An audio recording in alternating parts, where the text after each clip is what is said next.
नमस्कार दोस्तों, मैं प्रतीक एक बार आप सभी का फिर से स्वागत करता हूं हमारे ऑफिशियल यूट्यूब चैनल पर। तो दोस्तों, लास्ट जो वीडियो के अंदर हम लोगों ने डिस्कस किया था वो किया था अबाउट हार्डवेयर। इस वीडियो के अंदर हम लोग जो डिस्कशंस करेंगे वो करेंगे अबाउट सॉफ्टवेयर।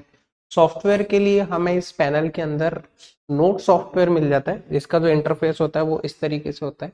अब ये जो फीचर्स है वो किस तरीके से वर्क करते हैं उसके ऊपर हम लोग डिस्कस कर लेते हैं। यहाँ पर सबसे पहले आपको जो है पेन का ऑप्शन मिल जाता है। ओके, यहाँ पर आप different type of pen colour आप सेलेक्ट कर सकते हो, मतलब दोनों साइड से आपको जो भी कलर सेलेक्ट करने वो आप कर सकते हो अलग अलग। ओके, जैसे मान के चलो थिन साइड पर आपने क्लिक किया, यहाँ से आपको जो भी पेन का कलर सेलेक्ट करना है आपने कर लिया। इसकी जो थिकनेस है वो आप अपने अकॉर्डिंग सेट कर सकते हो। सेम इसी तरीके से अगर आपको बैक साइड से कोई दूसरा या डिफरेंट कलर सेलेक्ट करना है, आपने कलर सेलेक्ट कर लिया और इसकी जो थिकनेस है वो भी आप अपने अकॉर्डिंग सेट कर सकते हो। अब यहाँ पर जैसे आप कुछ भी राइट डाउन कर रहे हो, आपको किसी वर्ड को अंडरलाइन करना है या एक्सप्लेन करना, तो सिंपल से आप दूसरी तरफ से इसको अंडरलाइन कर सकते हो डिफरेंट कलर से। ओके, अब अगर आपको इसको इरेज करना है तो इरेज करने के लिए कोई ऑप्शन सेलेक्ट करने की जरूरत ही नहीं है। यहाँ पर आप सिंपल से आप अपने हाथ से भी इसको इरेज कर सकते हो। पाम इरेजर का सपोर्ट आपको इसके अंदर मिल जाता है। या फिर अगर आपको इरेजर सेलेक्ट करके अगर आपको इसको इरेज करना है तो यहाँ पर आप इरेजर का जो साइज है वो छोटा बड़ा भी कर सकते हो। देन इसको सेलेक्ट करने के बाद में फिर आप इससे भी इरेज कर सकते हो। तो इस तरीके से आपको ऑप्शन मिल जाता है। या फिर एक बार में आपको इसको पूरे को क्लियर करना है तो एक बार में आप इसके अंदर क्लीन ऑल का ऑप्शन मिल जाता है। आपको पूरी जो स्लाइड है वो एक बार में आपकी क्लीन हो जाएगी। नेक्स्ट इसके अंदर आपका जो पेन का ऑप्शन है, एक टेक्सचर पेन भी इसके अंदर मिल जाता है, जिसके अंदर आपने कोई स्केच इमेजेस आपने ड्रॉ करी तो ये उससे रिलेटेड आपको एक परफेक्ट स्केच इमेजेस निकाल करके दे देगा। ओके, इसी तरीके से नेक्स्ट अगर हम लोग बात करते हैं, इसके अंदर आपको कुछ मैथ्स के टूल्स वगैरह भी मिल जाते हैं, जिसके अंदर आपका स्केल हो गया, कंपास हो गया। आपको इसको स्केल को यूज करना है, आप इसका साइज रिसाइज कर सकते हो। इसका एंगल आपको चेंज करना है वो आप इसके अंदर कर सकते हो। लाइन ड्रॉ करनी है, सिंपल सा आपने सेलेक्ट किया, आप लाइन ड्रॉ इसके अंदर कर सकते हो। नेक्स्ट इसके अंदर अगर हम बात करें किसी एंगल की, आपको एंगल बनाना है, सिंपल से आपने इसको सेलेक्ट किया, जितने भी डिग्री का आपको एंगल बनाना है आपने इसको सेलेक्ट किया, देन यहाँ से ओके कर दिया।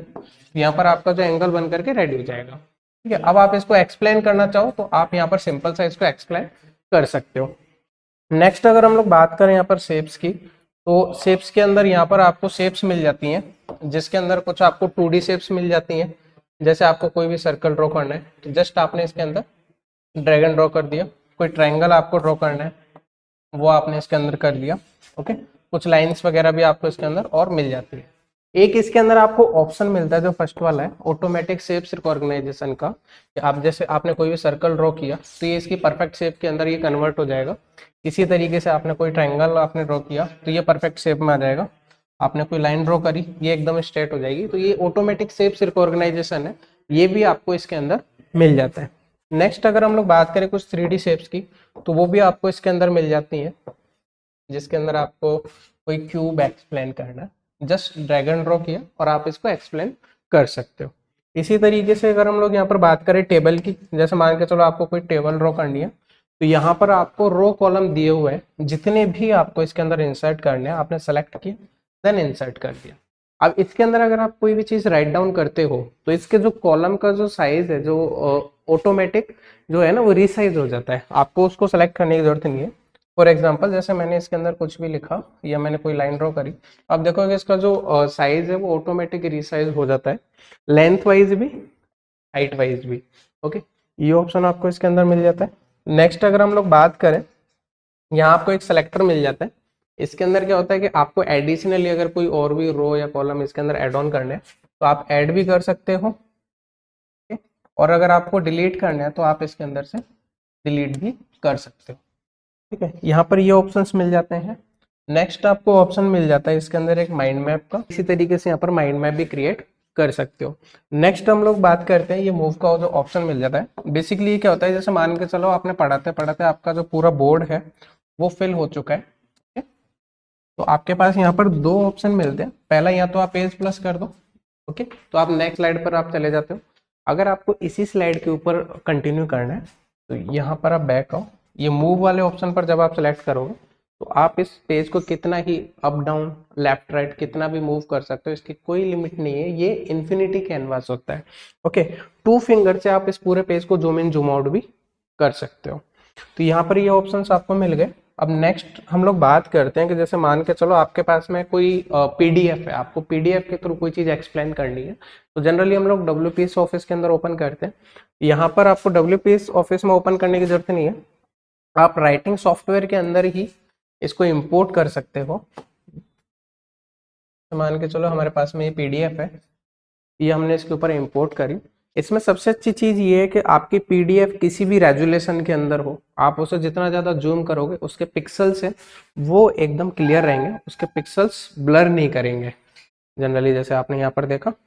ओके, मैं जैसे साइड पे क्लिक करूंगा तो इसका जो फॉन्ट साइज है वो इसको एकदम क्लियर कर देगा। अगर आपको इसके ऊपर कुछ भी राइट डाउन करना है तो आप इसके ऊपर सिंपल सा राइट डाउन भी कर सकते हो। कोई भी पेन कलर आपको सेलेक्ट करना है तो आपने उसके ऊपर किया, ये जो है इस तरीके से आपको इसके ऊपर राइट डाउन करना है तो आप राइट डाउन भी कर सकते हो। आपको सारे पेजेस इसके अंदर देखने हैं तो यहाँ पर आपके टोटल पेजेस जो है वो शो हो जाएंगे। किसी भी पेज के ऊपर आपको स्विच करना है, आप उसके ऊपर स्विच कर सकते हो इस तरीके से। ओके, तो यहाँ पर ये पीडीएफ के थ्रू हो गया।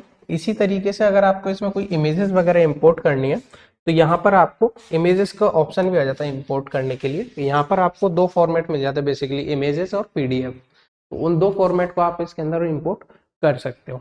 ओके, नेक्स्ट ये आता है कि जैसे जो भी आपने यहाँ पर एक्सप्लेन किया है उस सबको सेव करना है। तो जितना भी कंटेंट हमने यहाँ पर एक्सप्लेन किया है उसको आपको सेव करना है।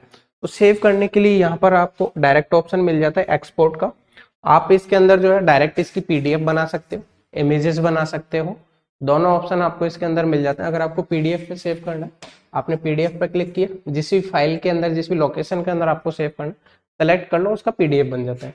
या फिर एक एडवांस ऑप्शन आपको इसके अंदर ये मिल जाता है क्यूआर कोड शेयर का।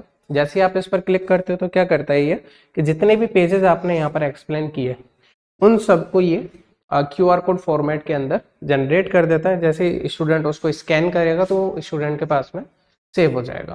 तो ये एक ऑप्शन भी इसके अंदर आपको मिल जाता है। ओके, नेक्स्ट इसके अंदर अगर हम लोग बात करते हैं, इस पैनल के अंदर सबसे अच्छी चीज़ आपको एक ये मिल जाती है कि जैसे मान के चलो आपकी सडनली लाइट चलेगी जो भी आपने एक्सप्लेन किया, तो जैसे ही आप इसको ऑन करते हो तो आपका जितना भी कंटेंट था प्रीवियस कंटेंट वो आपको इसके अंदर बिल्ट इन मिल जाता है। तो आज के वीडियो के